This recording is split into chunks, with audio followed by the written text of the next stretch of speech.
This is docket 3670GR106, the application of Midwest Natural Gas for authority to increase natural gas rates. This is Michael Newmark, the administrative law judge for the PSC.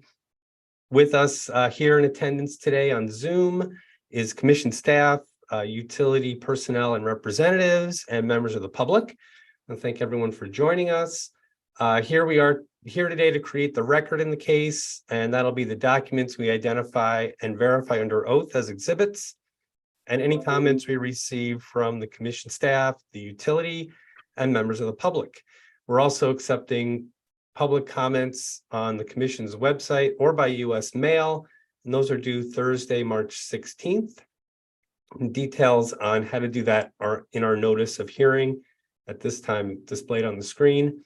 I'm sorry, I didn't check how many comments we may have received at this point. I think as of a few days ago, we had no comments on file so far.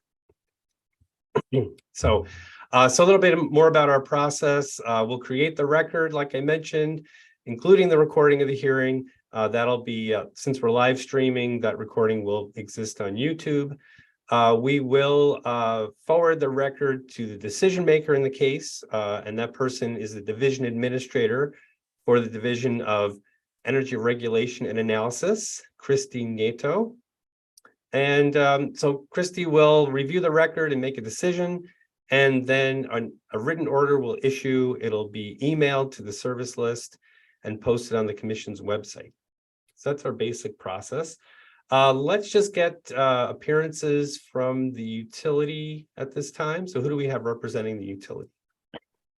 Good morning. This is Bill Williams, Belmore and Richter, appearing for Midwest Natural Gas. All right. I see commission staff here. But I just was wondering, Attorney Williams, would you be able to just submit a short notice of appearance for IRF just so we can get your appearance on record? I filed that yesterday, Your Honor. Okay, perfect. All right, so I'll get you on the service list in time for the next filing or the issuance of the order. Okay, so got that detail out of the way. We can probably switch from our notice of hearing to the next document here. So we do have our list of documents that commission staff and Attorney Williams had communicated to me that we were missing a couple of filings here. So I hope I corrected that. So that's the basic list of the documents we have that are being offered for the record. So the utility has a number of documents here, including I did add the testimony documents for Paul Senti and Richard Linton. There are a couple exhibits that went along with that initial pre-filed. All right, let me grab those two. Yeah, I had a feeling this would be more complicated. And they were all filed on July 29 of 2021. Okay. Yeah, and that kind of, I mean, I think we should put this in as background. I did want to get confirmation from the witnesses as to the how relevant they are at this point, if they're stale or if they're still part of the utilities position at this time. But we can save that for when we're. I mean, I'll give you a heads up about it anyway, but I think we just want to get them to confirm or deny that. But so it's the initial exhibit. Looks like that's what they were called originally. There's Excel. Okay, I'm just going to display this on the screen. So it looks like there are a number of exhibits here.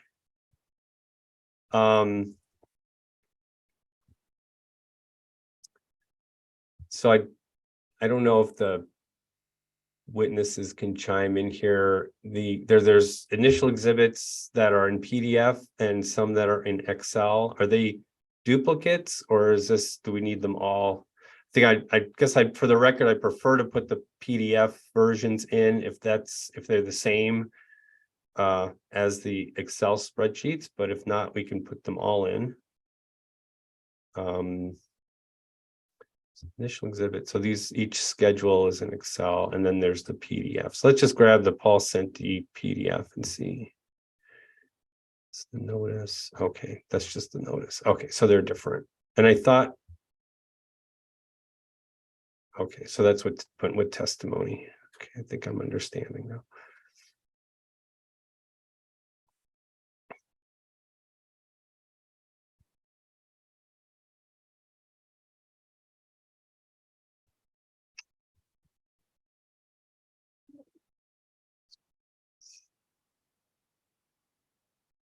So that looks like a PDF version. The PDF looks like a version of that, but that's just the one.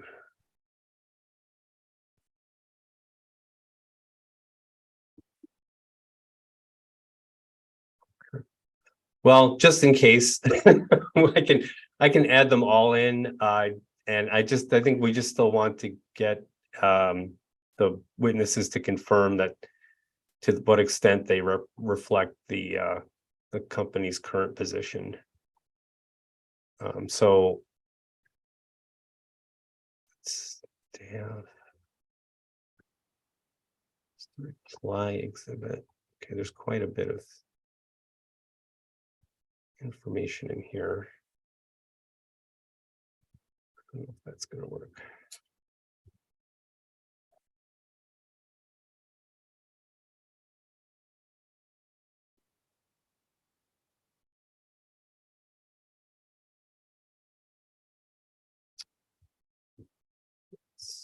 Your Honor, Mr.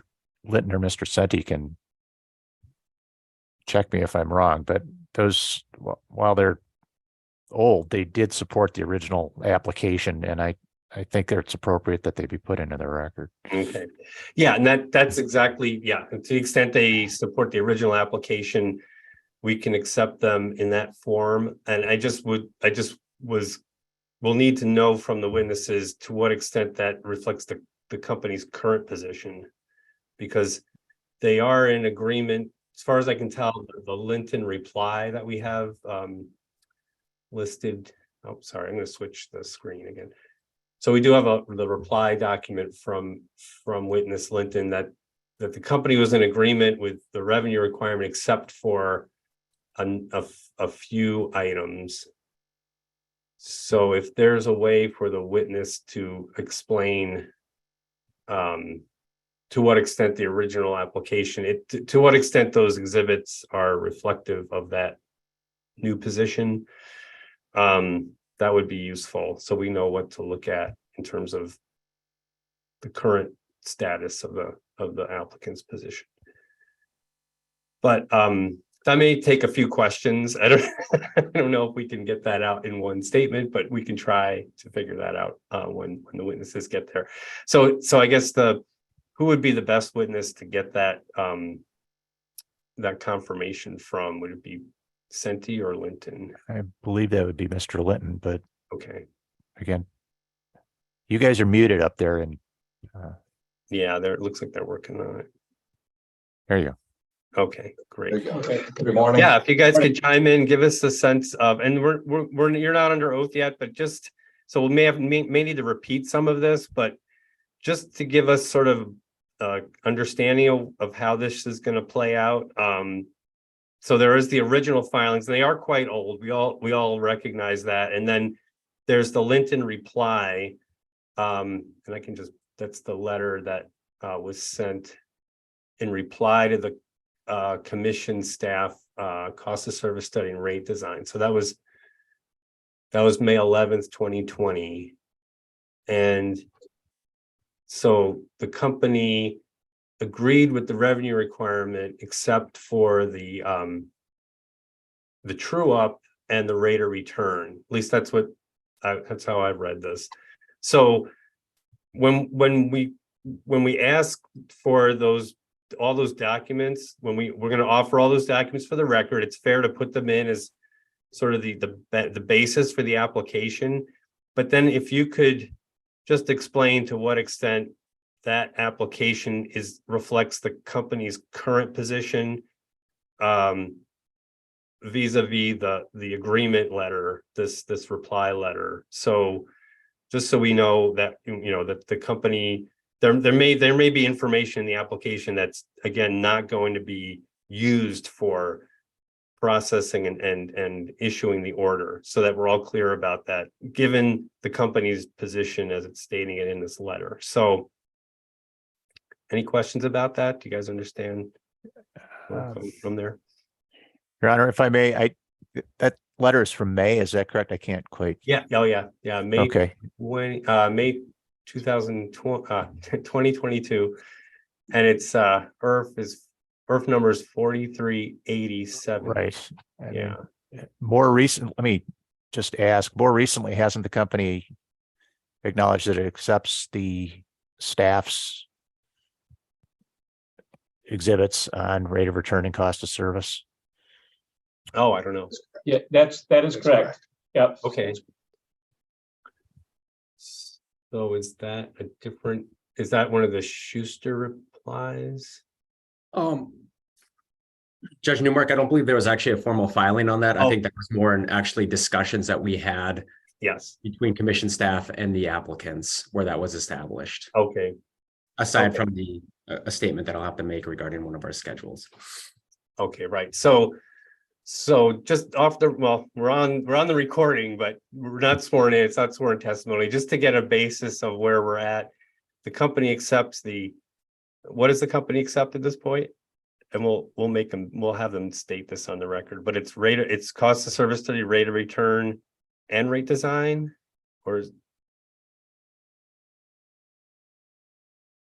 that's our understanding? Can somebody answer? Sure. That is correct, isn't it? That's correct. Yes. Okay. So then to what extent is the application reflective of the company's current position? That's sort of my question for you guys. If you could just be clear on that when you take the stand.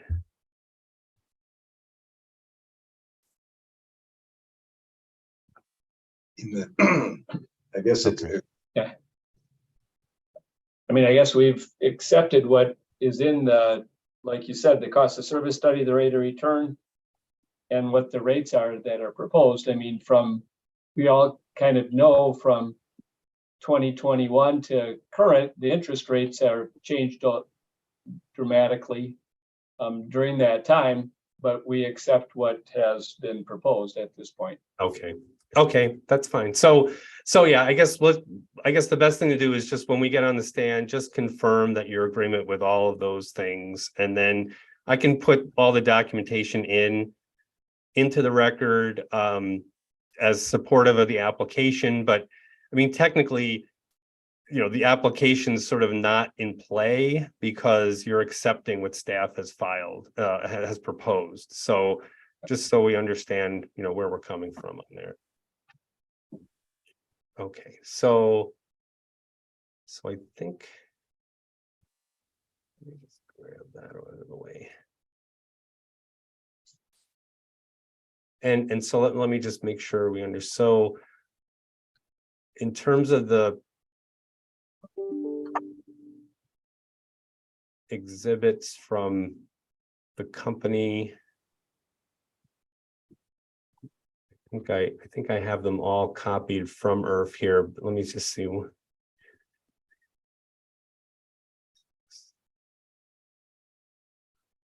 looks like 9 initial exhibits. And oh no, wait, there's a red.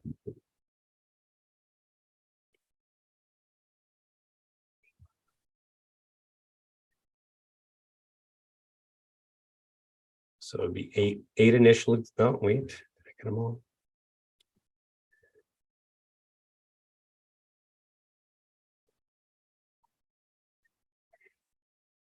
$11 initial exhibits. Does that check out with you guys? I think that's correct. Okay. Okay, well, what I'll do is while you're going through we don't have to name them all, but I'll display them on the screen at least so that when you're asking the verification questions, we can have those on display. But there's, what did I say, 9 altogether? Okay. I think it's 11. 11. 11, sorry. This can't get any worse. Okay, 11. All right, so let's have the applicant witnesses go first. So I'll allow Attorney Williams to call your first witness. Call Paul Senti, please. All right, am I seeing you there? Right here. Raise your right hand. Do you swear or affirm to tell the truth, the whole truth, and nothing but the truth? I do. All right, and go ahead with your witness. Thank you. Please state your full name Paul James Senti, and by whom are you employed and what is your position? Midwest Natural Gas. I'm the president of the company. Mr. Senti, did you prepare and cause to be filed the pre-filed testimony that has been previously identified today? I did. Okay. And did you also prepare or have prepared under your supervision and caused to be filed the exhibits that we have previously identified this morning? Yes, I did. Okay. Now, understanding that the company has accepted the staff's position on certain filings, to the best of your knowledge, are those exhibits true and correct? Yes, they are. Okay. And if I were to ask you today the questions in your pre-filed testimony, would your answers be the same? Yes, they would. Your Honor, we offer the testimony and pre-file exhibits previously referred to.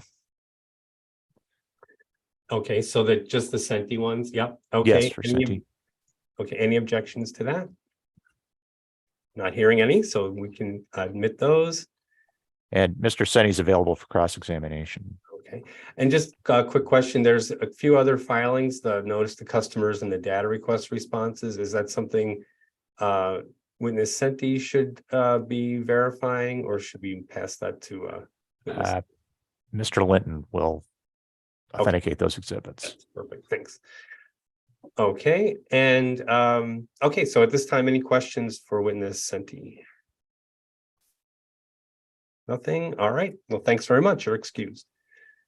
We'll take witness Linton next. So raise your right hand. Do you swear or affirm to tell the truth, the whole truth, and nothing but the truth? I do. All right, go ahead. Thank you. Please state your full name Richard Arthur Linton. and by whom are you employed and what is your position? I'm employed by Midwest Natural Gas and my position is treasurer of the company. Mr. Linton, did you prepare and cause to be filed pre-filed testimony that we previously identified in this proceeding? Yes, I did. And did you also prepare or have prepared under your supervision and cause to be filed the exhibits that were provided with the pre-filed testimony that have been previously identified? Yes, I did. Okay. And did you also prepare or have prepared under your supervision and cause to be filed what we've identified as the other exhibits of Midwest Natural Gas in this proceeding, including the notice to customers of this hearing? Yes, I did. Okay. Recognizing that the company has accepted the staff's position on certain matters, which I'll ask you about in a moment, are the exhibits you filed true and correct to the best of your knowledge? Yes, they are. Okay. And as to your pre-filed testimony, if I were to ask you today the questions in that testimony, would your answers be the same today? Yes. Your Honor, we offer Mr. Linton's pre-filed testimony and the exhibits referenced in his testimony. All right, any objections? Hearing none, they're in, thanks. Okay. Yeah. Mr. Linton, is it correct that the company has accepted the commission staff's filings on the company's cost of service, rate of return, and rate design in this docket? Yes, we have. Okay. Thank you. All right, great, thanks. Any questions for this witness? Oh, I guess I already asked that, right? Okay, great. You're excused. Thanks. So Your Honor, just to be clear, are all the company exhibits that we've identified this morning now accepted for into the record? Yes, we'll accept the initial exhibits, the 11 initial exhibits, notice to customers, and the data request responses, and the Linton reply, as well as the prepared testimony of witnesses Senti and Linton. Thank you. The company has no other witnesses. All right, great. Thanks. We'll move on to commission staff. So we can start with the revenue requirement. Do we have witness King for that? Okay, I just want to unmute. All right, raise your right hand. Do you swear or affirm, tell the truth, the whole truth, nothing but the truth? I do. All right, you need to speak up a little more or get closer to your mic.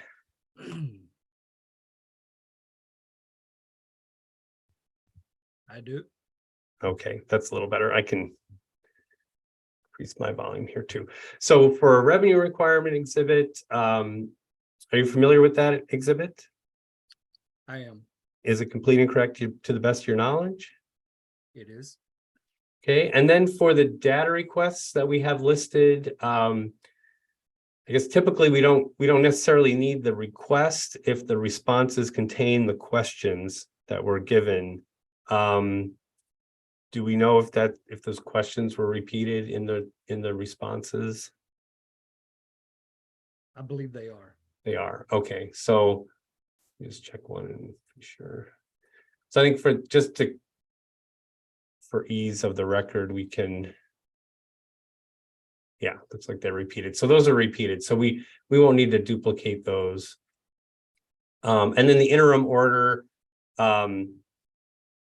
not necessary to offer that as an exhibit. I'll keep it on our list of documents just so we don't lose track of it, but it is a commission order, so it's not necessarily evidence. It's just a authoritative statement of the commission. So I think that's all the documents we have. Did you have any comments you'd like to add? I don't. No? Okay. All right, so we'll accept the revenue requirement. Any questions for this witness? No questions, Your Honor. All right, thanks. Okay, we'll turn to cost of service study and rate design. Tanner Blair, do you swear or affirm to tell the truth, the whole truth, nothing but the truth? Yes, I do. All right, and the cost service study and rate design letter exhibit, whatever you want to call it. Is that complete and correct to the best of your knowledge?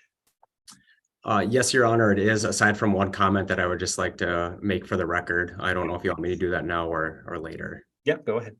Okay, yeah, I would just like to correct for the record the manner in which the applicant's Act 141 required contribution impacts base rates. As of 12/31/2021, the applicant has over recovered from his customers approximately 1.4 million in Act 141 contributions. In this proceeding, commission staff calculated an over collection of approximately $200,000. This over collection will then be credited back to its customers over the next 7 years and will offset the required annual Act 141 contribution of approximately $199,000, which is reflected in my exhibit. Therefore, there will be no Act 141 embedded rate for the applicant's customer classes. Commission staff therefore intends to submit a revised Exhibit Blair 1 with a revised Schedule 7 that removes the embedded Act 141 rates. Commission staff also intends to submit a revised Exhibit Blair 2 with a revised Schedule 4 that removes reference to the embedded Act 140 rates. Just to be clear, these changes will not impact the revenue requirement or the proposed rate design. Rather, these changes will correct a presentation issue with the prior reference schedules that implied an Act 141 rate would exist when no rate actually will exist, as Act 141 contribution will be offset by the over recovery of the prior reference Act 141 collections. And then any further over or under collection of Act 141 funds will then be addressed in a future rate case proceeding. Okay, is that it? Yes, aside from that, just correction, everything else in my exhibits is correct to the best of my knowledge. Okay, perfect, thanks. Okay, so we'll expect to see revised versions of exhibits Blair 1 and 2. That'll replace what we have currently listed. It's the cost service study and rate design letter. So thanks for that. Any questions for this witness? No, Your Honor. All right, great. So you're excused. I think that's all we have for commission staff. Is that right? Okay, so this is a public hearing as well as a party hearing. So we do have an opportunity for the public to comment. I know we have 2 members of the public connected that indicated they had no comment. We also have a new person connected while we were discussing the party and staff matters here. So just curious if Eric Lawrence, did you wish to comment as a member of the public? Okay, so anyone else connected as a member of the public? Time is now if you want to change your mind and comment at this point. No? Well, and don't forget, I'll just display this again.